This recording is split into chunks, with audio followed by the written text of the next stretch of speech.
Executive Director Show. Sorry, we're kind of dealing with small space here. Our mission is to give you the vision, skills, inspiration, motivation, and daily activities needed for you to build a solid, profitable business. Now remember, this is our team's philosophy, so we will be talking about our company here that we are working with, which is Legal Shield. And this is more so to give you the tools so that way you can go off and start your business the right way, right away in the day. So with that, we have been going over the 21 indispensable qualities of a leader, and we are on the last quality, which is vision. So, I like what John says. People don't follow the vision, they follow the leader. So people are going to be following you, but people also need to know what are your intentions and where do you want to go, which was part of the reason why Jeff and I wanted to start this show, is so that way people knew where we stood and where we wanted to go, and also wanted to train our people to show them exactly what we would like them to be able to do. Hello, good morning. So with that, I am going to have Jeff take over this lesson and we will get started. Okay, so vision. A couple things that John shares with us about vision is number one, it says vision starts within. It's something that actually, your goal, your dream. I was actually taken through a process through one of my mentors, David Bird. And that process, simply put, do we have something to wipe the screen with because it looks dirty? I will go get something. So we're going to get a wipe so that way you can see. Quite simply, his process to take people through was number one, ta-da, well, we're not fuzzy now. So his process to take you through was number one, starting out with making a dreams list. And basically what he said is you want to make a dreams list of absolutely every single dream that you have. An ongoing list, a list of over 100 things. When I've tried to do this with people, basically they've gotten stuck. And the reason they've gotten stuck is because people think categorically. So what I did is I broke up dreams into categories. I broke it up into 10 categories. And just off the top of my head, the categories kind of are as follows. Number one was faith, philanthropy, spirituality, being able to give back. Not necessarily any religion base, but just being able to give back. What is your faith, to be able to help out? The second one was family. Family-wise, what would you like to do? So if you're going to create a giant dream, you want to make sure you add all these categories in to that dream and how it plays out. So number one is faith. Number two is family. Number three was finance. Now finance is category 3. Business or career is category 4. The reason the two are split up is because how you make your money and what you do with it are two different things. Finance-wise, what would you like to be able to do financially? How much would you like to be put away? How much would you like to give back? How much would you like to tithe? How much would you like to invest? Where do you want to invest? What other investments would you like to do? What other things with your finances would you like to do? Then there's business or career. What do you want to do in your career? Where do you want to go in your career? Who do you want to be around in your career and or business? What do you want that business to do? How do you want it to affect people? So that would be the fourth is business. Fifth is fitness and health.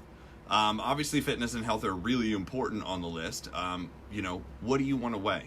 What do you need your blood pressure to be? What do you need? What kind of lifestyle do you want to live? What kind of flexibility do you want to have? What kind of strength do you want to have?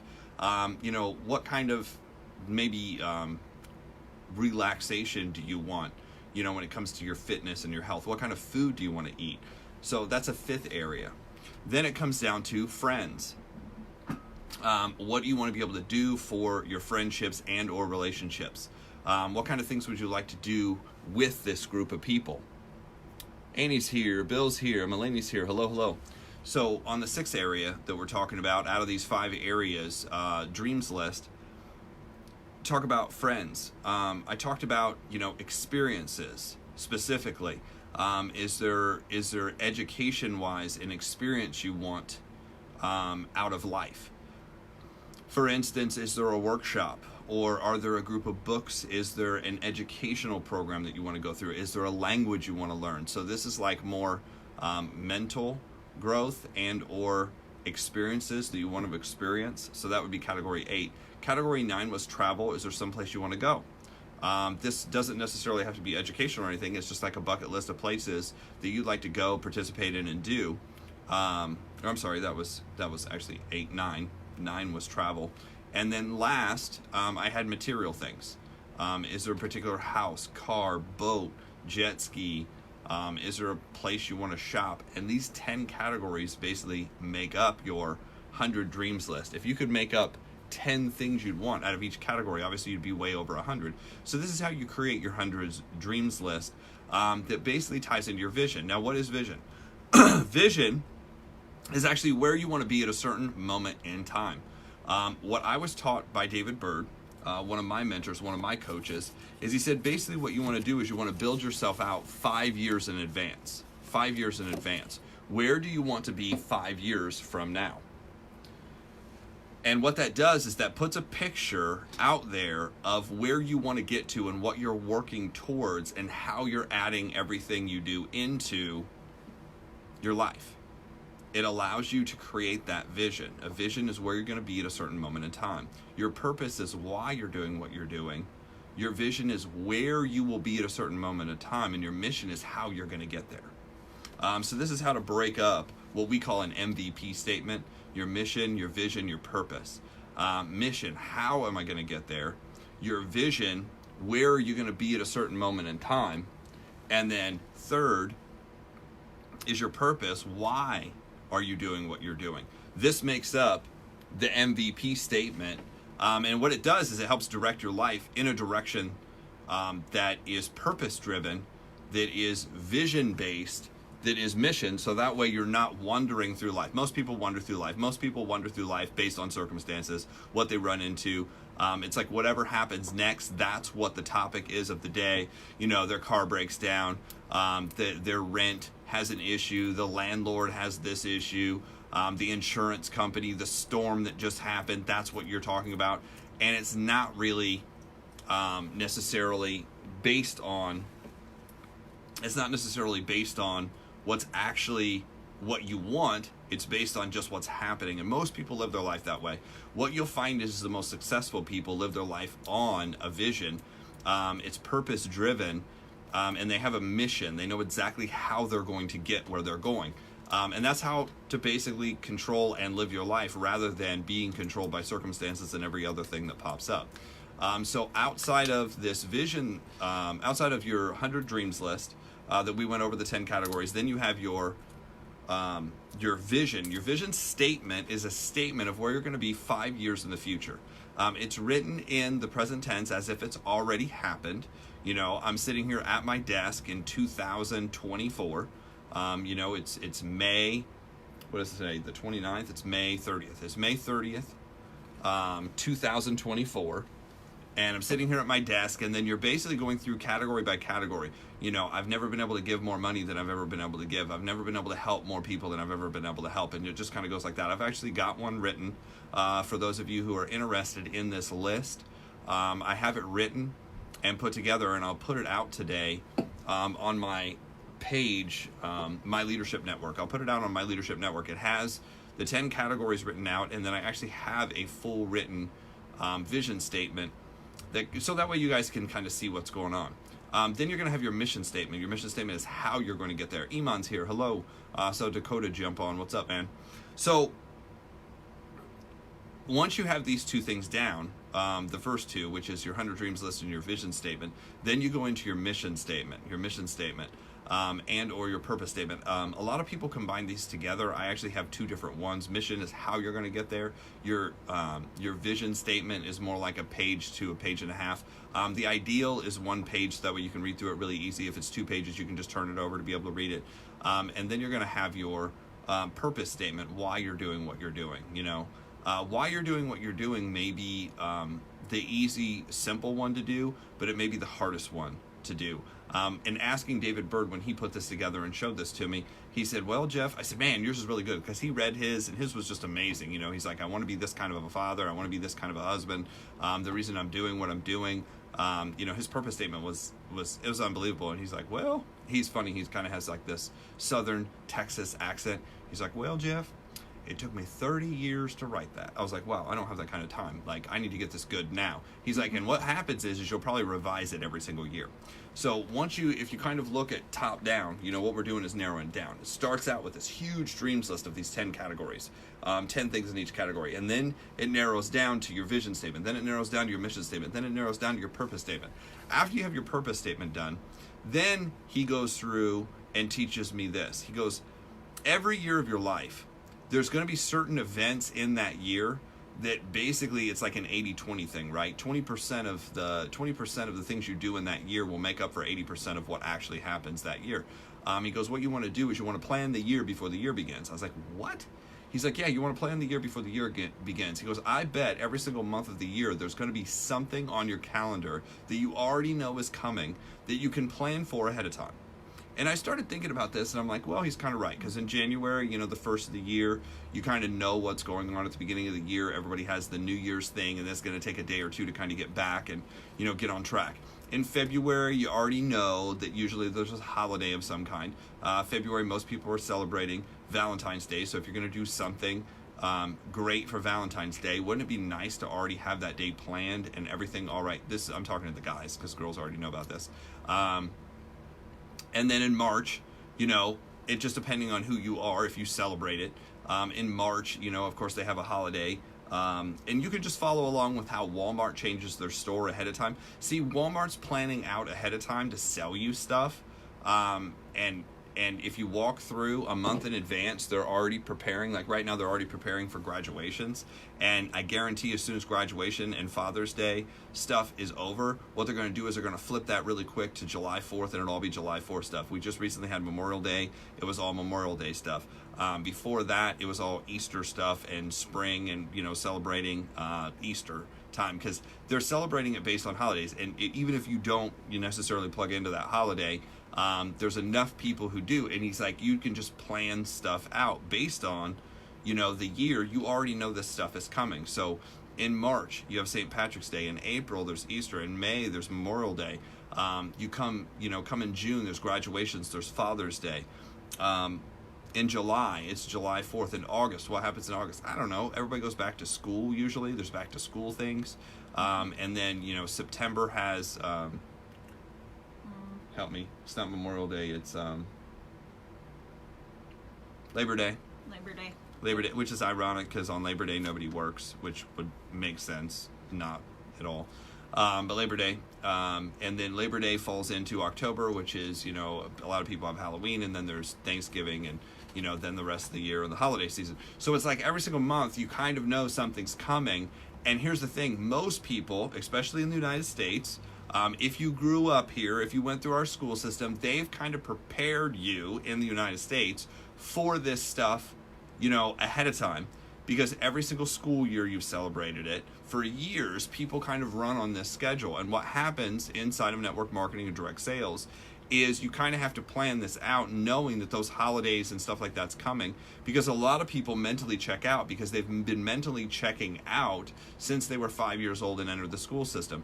Oh, well, we don't go to school on Memorial Day. So therefore, if we don't go to school on Memorial Day and a lot of people have it off, then I'm just not working on Memorial Day. Then Memorial Day is not a day you do business. And if you do business on Memorial Day, it's weird.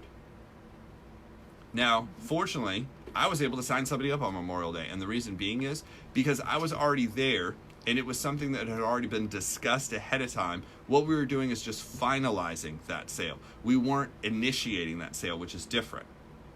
If you're initiating a sale or initiating a presentation on a holiday, it seems weird usually, unless you already had it planned out and you have somebody's undivided attention. But you can plan the year before the year begins. Then David Bird threw this on me. He's like, you want to plan the month before the month begins. I was like, huh? He's like, yeah, you want to plan the month before the month begins. He goes, I will bet, outside of all the holidays planning the year before the year begins, I will bet that in certain months you already have stuff coming up. You already know that there's birthdays. You already know that there's anniversaries. You already know that there's certain stuff coming. I'm like, yeah, that's true. In January, I've got a family member, January 8th. I've got a family member that has, a birthday. And in February, I know some people that, there's birthdays, in the family. March, I've got my brother. In May, I have my fiance. And, we just kind of go through the year, and I'm like, yeah, there are those things already there. He goes, what you want to do is you want to look at your calendar and you want to mark those things off, plan the year before the year begins, plan the month before the month begins.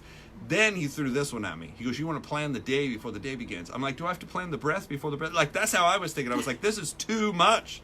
He's like, no. You want to plan the day before the day begins. Because I will bet every single day there's certain things that you should get done before your day gets away from you. And I was like, okay.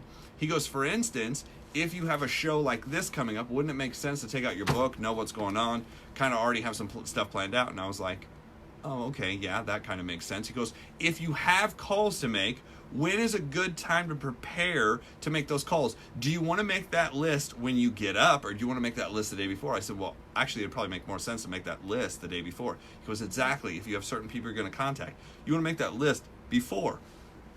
I was like, okay, that makes sense. He goes, you want to send it out before. You want to have it ready before. You want to have that post ready.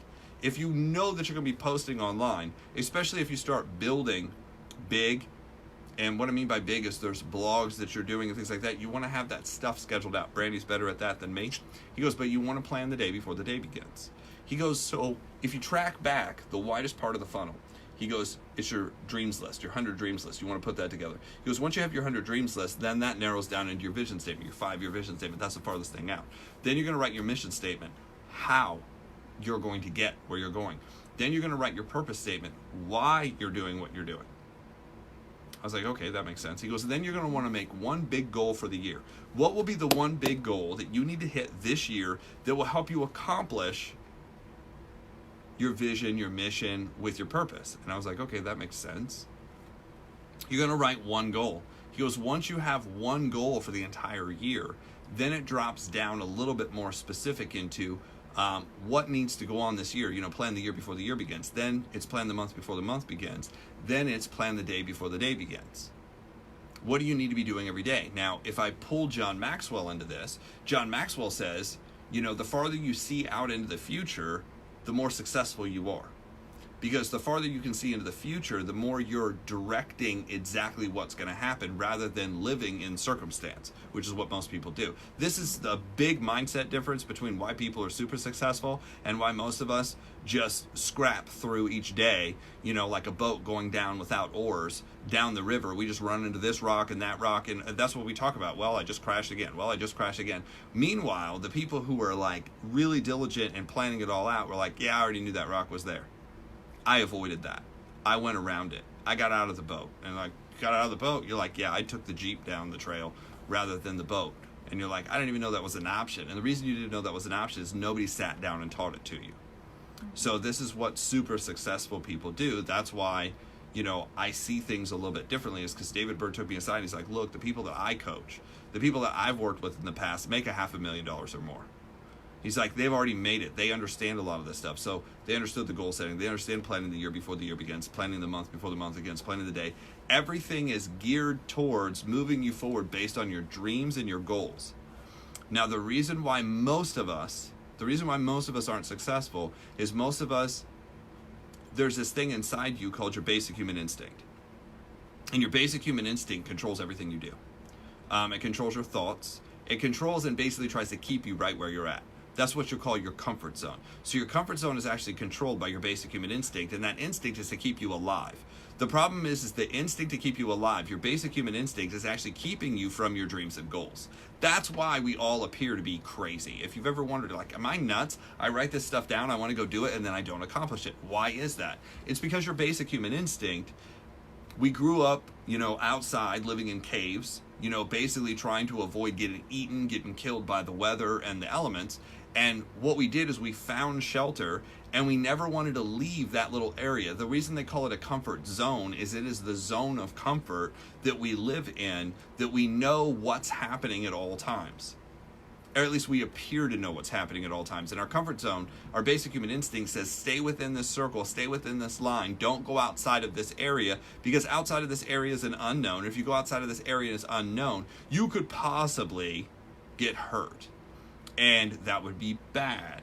So we're going to keep you safe by keeping you in this circle of chaos that you already know. You know, if you grew up in chaos, you're going to stay in that chaos circle, and that's why you appear to be crazy. If you've ever wondered why you're like, sometimes I feel crazy, it's because you are. Your basic human instinct keeps you there. So how do you break free of that? The only way to break free and consistently push the line or push the limit is you have to have a system that pushes you outside of your comfort zone consistently, that's trackable, that you can physically see the progress. Just think of it this way. If you wanted to move a foot outside of your comfort zone every single day, you'd have to have a tracking method that consistently shows that you're going outside of that comfort zone, that pushes that limit further and further away. So that way you can go further and further away. It's kind of like putting a marker in the ground. Like, I've made it to here today. Tomorrow I have to make it a foot further. Tomorrow I have to make it, the next day I have to make it a foot further than that. The next day I have to make it a foot further than that. A week from now I need to be 7 miles. And the key is, you want to push the comfort zone where it's out of your comfort zone, but it's not the freak out zone. The freak out zone is you've trying to go so far so fast that your body just shuts down, is like, I ain't doing it, I'm done. You appear to be crazy to yourself, and you're like, oh, this is too much, too fast, too far. So this is the system by which you overcome your basic human instinct and you move forward. John goes on to say, too, he said, vision draws on your history. So it's only what you've seen. I think this is really important. This is why taking people out and showing them bigger dreams helps people expand their vision. If you grew up in a neighborhood where all the houses were $100,000, typically you can only see $100,000 or maybe $50,000 to $100,000 beyond the house that you grew up in. Most of the time, most people will not buy and or go into a house $50,000 to $100,000 beyond what they grew up in. Why? Because it's too far out of their comfort zone. Same thing with a car.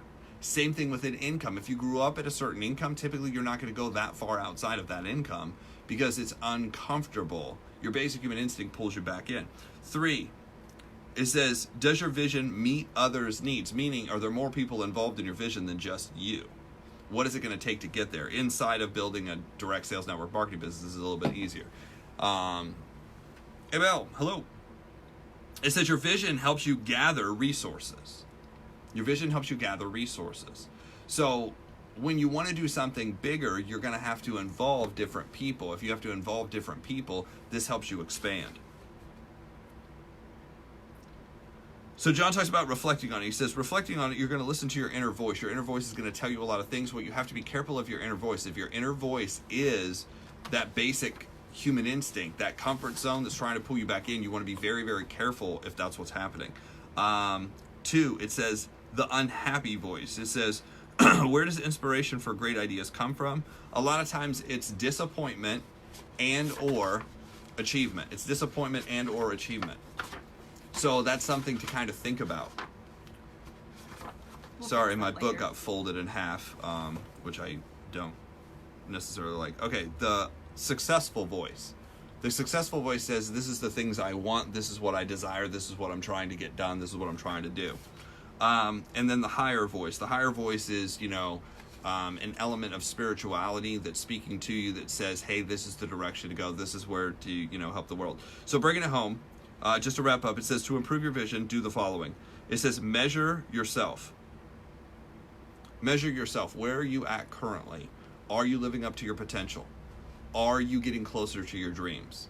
Do you have your vision statement ready? Do you have your mission statement ready? Do you have your purpose of what you're doing and why you're doing it? Next, he says, write it down. Write it down. So this is actually a project that we do inside of the Achievement Summit. The Achievement Summit was put together, which will be later this year, which is a weekend to basically put all this stuff together down on paper to be able to use it. It says, do a checklist. John goes over, he says, what makes you cry, what makes your dreams come, what makes you dream, and what gives you energy. What this does is this gives you the power to basically put yourself in a state where you're able to accomplish stuff. If you know Tony Robbins always talks about being in a state of mind to help yourself accomplish certain things. If you're not in that state of mind, what happens is you accomplish less. So it's a constant thing that you can actually look at and improve upon. But what if you could set up your day every single day where you would accomplish the most of what you need to do. You can do that, and that's one of the things Tony Robbins teaches, is how to put yourself in that state all the time, to be resourceful, to make sure you're pushing outside of your comfort zone, because it's going to take a certain state of mind. It's going to take a certain energy. It's going to take certain emotions to be able to accomplish things you want to accomplish. How do you put yourself in that state consistently? Tony Robbins is a great teacher of that. So with that, guys, that is the book, The 21 Qualities. I appreciate everybody for joining us today, and also this month going through this was kind of a cool thing to go through. And we're going to start tomorrow on a whole new session and a whole new group of stuff. It won't be this book, but we'll let you know tomorrow. So appreciate it. Anything else? Be sure to let us know where you guys are plugging in from. Like, share, leave a comment, and we will see you tomorrow. Awesome. Thanks, guys.